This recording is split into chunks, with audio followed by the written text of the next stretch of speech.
Desempleo creador. La decadencia de la edad profesional. 50 años atrás, 9 de cada 10 palabras que oía un hombre civilizado le eran dichas como a un individuo. Solo 1 de 10 le llegaba como miembro indiferenciado de una multitud, en el salón de clases, en la iglesia, en mítines o espectáculos. Las palabras eran entonces como cartas selladas, escritas a mano, bien diferentes de la chatarra que contamina hoy nuestro correo. Actualmente son escasas las palabras que intentan llamar la atención de una persona. Con regularidad de reloj asaltan nuestra sensibilidad las imágenes, ideas, sentimientos y opiniones empaquetados y entregados a través de los medios de comunicación como artículos estandarizados. 2 cosas se han hecho evidentes. 1. Lo que ocurre con el idioma se ha vuelto paradigmático para una amplia gama de relaciones entre necesidad y satisfacción. 2. Estos fenómenos son ya universales e igualan al maestro de Nueva York, al miembro de la Comuna China, al escolar de Bantú y al sargento brasileño. En este apéndice a mi ensayo sobre la convivencialidad pretendo hacer 3 cosas. A. Describir el carácter de una sociedad de mercado de bienes intensivo, en el cual la multiplicidad, especialización y volumen de las mercancías destruye el ambiente propicio para la creación de valores de uso. B. Insistir en el papel oculto que juegan las profesiones en una sociedad de este tipo al moldear sus necesidades. C. Proponer algunas estrategias para romper el poder profesional que perpetúa esta dependencia del mercado. La intensidad inhabilitante del mercado. Actualmente se llama crisis a aquel momento en el cual médicos, diplomáticos, banqueros y toda clase de ingenieros sociales asumen los controles y se suspenden las libertades. Lo mismo que con los pacientes, las naciones se catalogan en estado crítico, y esto debido a que la crisis, de haber sido una posibilidad de enmendar rumbos, ahora solo significa el ir y venir de un lado a otro. Remite, en la actualidad, a una amenaza ominosa pero controlable contra la cual pueden unirse el dinero, la fuerza laboral y la administración. Un ejemplo típico de este tipo de respuesta podría ser el de una ciudad de 13 millones de habitantes a 2.500 metros sobre el nivel del mar, en la cual, ante las cifras alarmantes de escasez y las dificultades en el suministro de agua a la mayoría de sus habitantes, que solamente tienen acceso a menos de 5 litros, se declara una crisis que habrá de dar más trabajo a los ingenieros en vez de racionar el consumo del 5% de la gente que utiliza la mitad del agua en sus tinas y albercas. La crisis entendida de esta manera resulta siempre conveniente para los ejecutivos y comisarios, especialmente para los buitres que viven de los efectos secundarios, no deseados, del crecimiento anterior. Para los educadores que viven de la alienación de la sociedad, para los doctores que prosperan a base del trabajo y del ocio que ha destruido la salud, para los políticos que triunfan gracias a la distribución de un bienestar que, en primera instancia, se les quitó a los mismos que reciben la asistencia. El término crisis, sin embargo, no debe significar necesariamente esto. No debiera implicar una carrera desatinada en una escalada por la administración. Puede significar el instante de la elección, ese momento maravilloso en que la gente se hace consciente de su propia prisión autoimpuesta y de la posibilidad de una vida diferente. Esta es la crisis que enfrentan hoy simultáneamente los Estados Unidos y el mundo. A. Una elección mundial. En unas cuantas décadas, el mundo se ha uniformado. Las respuestas humanas a los sucesos de todos los días se han hecho estándar. Aunque todavía los idiomas y los dioses parecen diferentes, la gente se une todos los días a la estupenda mayoría que marcha al compás del mismo tambor. El interruptor de la luz junto a la puerta ha reemplazado a las múltiples formas en que los fuegos, las velas y los faroles se encendían antiguamente. El número de quienes encienden interruptores de luz se ha triplicado en el mundo en 10 años. El flujo de agua y el papel se han convertido en condiciones esenciales para alivianar los intestinos. La luz que no proviene de las redes de alto voltaje y la higiene que excluye el papel tissue han funcionado como medidores de la pobreza de miles de personas. La intrusión, soporífera a veces, opaca a otras, de los medios masivos de comunicación penetra muy adentro en el barrio, el pueblo, la sociedad, la escuela. Los ruidos leídos por el locutor y los anunciadores de textos programados pervierten diariamente las palabras de un lenguaje hablado al que convierten en bloques de construcción para mensajes en paquete.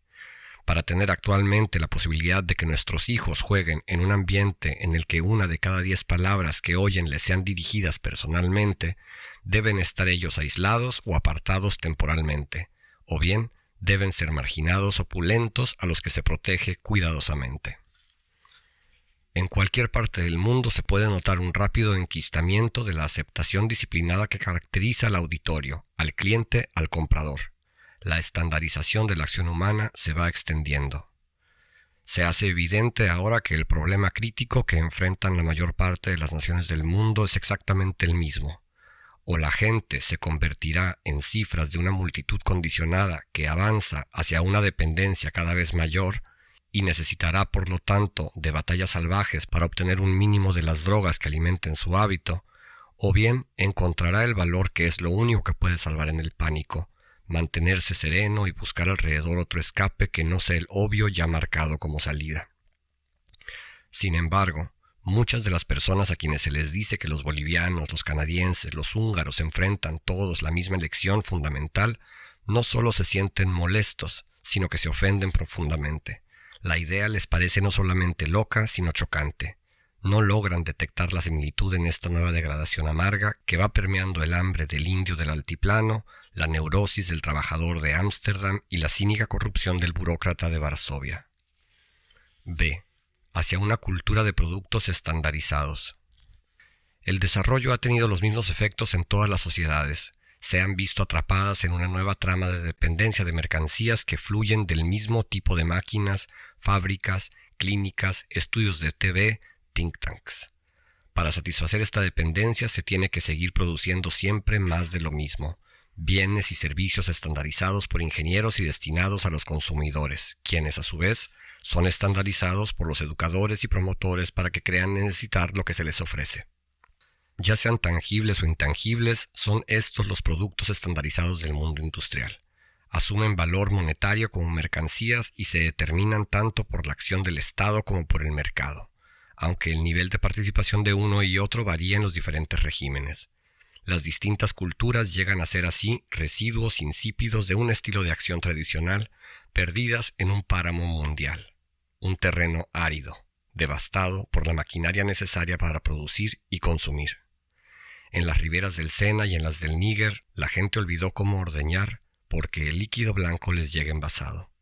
Gracias a una mayor protección del consumidor, en Francia la leche es menos tóxica que en Mali. Es verdad que ahora hay una cantidad mayor de criaturas que beben leche de vaca, pero los senos de las mujeres, ricas y pobres, se secan por igual.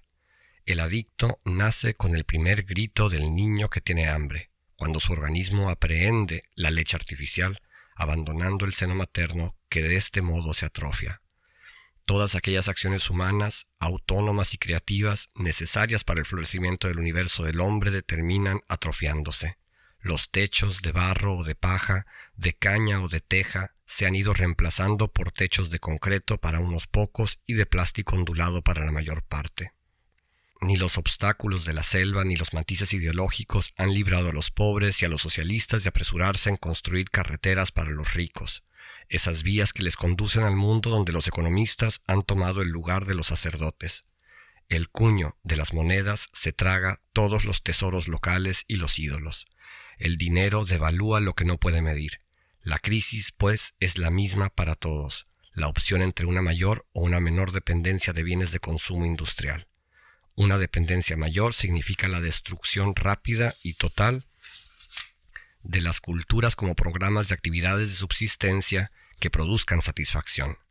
Una dependencia menor significa el variado florecimiento de valores de uso en culturas de intensa actividad. La elección es esencialmente la misma para ricos y pobres, aunque imaginarlo siquiera sería extremadamente difícil para quienes ya están acostumbrados a vivir en un supermercado diferente, pero solo en nombre, de las instituciones para idiotas. En las sociedades de industrialismo tardío, toda la vida se organiza en función de las mercancías. Nuestras sociedades de mercado intensivo miden su progreso material de acuerdo con el aumento en el volumen y la variedad de las mercancías producidas. Y siguiendo esta misma línea, medimos el progreso social de acuerdo con la distribución del acceso a estos bienes y servicios. La economía política se ha convertido en la gran propagandista al servicio de la dominación de los que producen en gran escala. El socialismo se ha degradado al convertirse en una lucha contra la distribución igualitaria y la economía del bienestar ha identificado el bien público con la distribución de la opulencia y en su sentido más estricto con la humillante opulencia del pobre. Un día de degradación organizada en un hospital público, cárcel o laboratorio educacional en los Estados Unidos alimentaría a una familia de la India durante un mes. Al despreciar todos aquellos costos a los cuales la economía clásica fijó precios, la sociedad industrial creó un ambiente dentro del cual la gente no puede vivir sin devorar cada día el equivalente de su propio peso en metales, carburantes y materiales de construcción. Creó un mundo en el cual la constante necesidad de protegerse contra los resultados negativos del crecimiento ha cavado nuevos abismos de discriminación, de impotencia y de frustración. Nunca olvidaré la afirmación del yanqui frente a un chileno.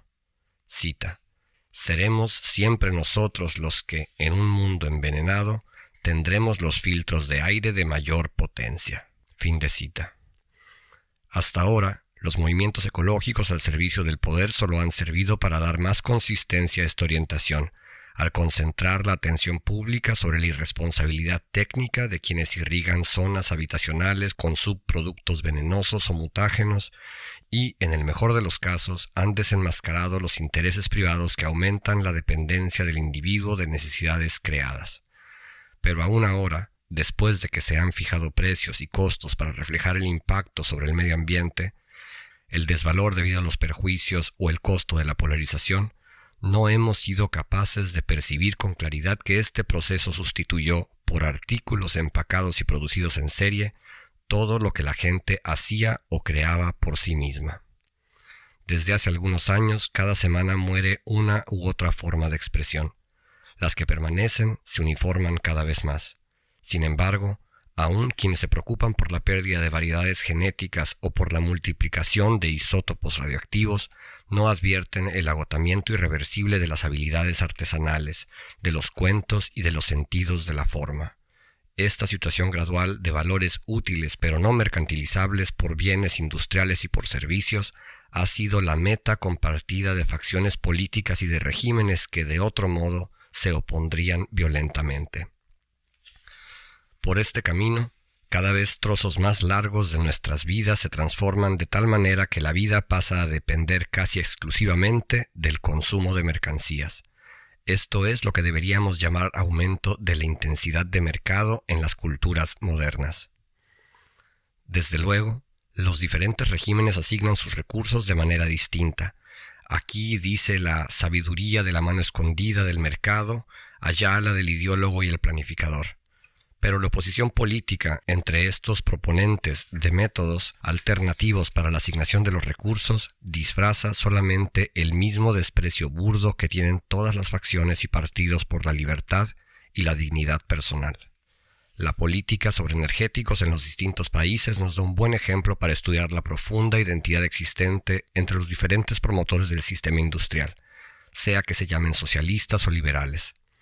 Si excluimos lugares como Nueva Camboya, sobre la cual me falta información, no existe élite en el gobierno ni oposición organizada que conciba un futuro deseable fundado en un instrumental social cuyo consumo de energía per cápita fuera inferior en varios órdenes de magnitud a los niveles que prevalecen hoy en Europa. Todas las corrientes políticas insisten en un presunto imperativo técnico que hace inevitable que el modo de producción moderno sea intensivo también en el uso de energía. Hasta ahora no existe ningún partido que reconozca que un modo de producción de esta especie castra inevitablemente la capacidad creadora de los individuos y grupos privados. Todos los partidos insisten en mantener niveles de empleo altos en la fuerza de producción y parecen ser incapaces de reconocer que los empleos tienden a destruir el valor de uso del tiempo libre. insisten en que las necesidades de los individuos se definan en forma más objetiva y total por especialistas certificados públicamente para tal competencia y parecen insensibles a la consecuente expropiación de la vida misma. A finales de la Edad Media se usó la asombrosa simplicidad del modelo heliocéntrico como un argumento para desacreditar a la nueva astronomía. Su elegancia se interpretó como ingenuidad. En nuestros días no son escasas las teorías centradas en el valor de uso, capaces de analizar el costo social generado por la economía establecida. Estas teorías han sido propuestas por muchos outsiders de la economía que ubican sus perspectivas en una nueva escala de valores: la belleza, la sencillez, la ecología, la vida en comunidad. Como una forma recurrente de soslayar estas teorías, la economía moderna y sus practicantes se han dedicado a falsear y magnificar los fracasos que con frecuencia han sufrido estos outsiders al experimentar en nuevos estilos de vida personal, y rehúsan mirar siquiera estas teorías, del mismo modo que el inquisidor legendario rehusó mirar a través del telescopio de Galileo, siendo que su análisis podrían conducir al desplazamiento del centro convencional del sistema económico vigente. Estos instrumentos analíticos distintos podrían conducirlos a poner los valores de uso no mercantilizables en el centro de una cultura deseable, donde solamente se asigne un valor a aquellos bienes mercantiles que fomenten una extensión más amplia de esos mismos valores de uso. Pero lo que sigue contando no es lo que la gente hace o crea, sino el producto de las corporaciones públicas o privadas. Todos colaboran por igual en el esfuerzo por transformar nuestras futuras sociedades en un enorme juego a suma cero, en el cual cada ganancia y cada gozo de una persona se transforman inevitablemente en pérdida para las otras. En esta carrera quedaron destrozados innumerables conjuntos de infraestructuras en las cuales la gente enfrentaba la vida, en las cuales jugaba, comía, tejía lazos de amistad y hacía el amor. Unas cuantas de las llamadas décadas del desarrollo bastaron para desmantelar más de 2/3 de los moldes culturales del mundo.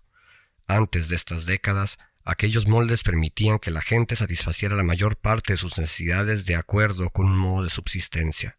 Después de ellas, el plástico reemplazó a la cerámica, las bebidas gaseosas reemplazaron a la limonada, el Valium tomó el lugar del té de camomila y los discos el de la guitarra. A lo largo de toda la historia, la mejor medida de los tiempos malos ha sido el porcentaje de alimentos que se debían comprar. En tiempos buenos, la mayor parte de las familias conseguían casi todos sus alimentos de lo que ellos cultivaban o adquirían en un marco de relaciones gratuitas. Hasta finales del siglo XVIII, el alimento que se producía más allá del horizonte abarcable por la vista del consumidor, que miraba desde un campanario o minarete, era menos de un 1% en todo el mundo. Las leyes encaminadas a controlar el número de aves de corral y de puercos dentro de los muros de la ciudad sugieren que, a excepción de unas cuantas zonas urbanas más extensas, casi la mitad de los alimentos se cultivaban igualmente dentro de la villa. Antes de la Segunda Guerra Mundial, los alimentos traídos desde afuera a una región determinada constituían menos del 4% del total que se consumía. Además, estas importaciones estaban destinadas en gran medida a las 11 ciudades que tenían más de 2 millones de habitantes. Actualmente, el 40% de la gente sobrevive gracias a que tiene acceso a los mercados interregionales. Concebir hoy día un mundo en el cual se redujera radicalmente el mercado mundial en capitales y bienes representa un tabú por lo menos tan absoluto como concebir un mundo en el cual gente autónoma utilizara herramientas convivenciales para liberarse de la necesidad de consumir y para crear valores de uso en abundancia. En este tabú se refleja la creencia de que las actividades útiles por medio de las cuales la gente se expresa y satisface sus necesidades pueden sustituirse indefinidamente por bienes y servicios. C. La pobreza modernizada.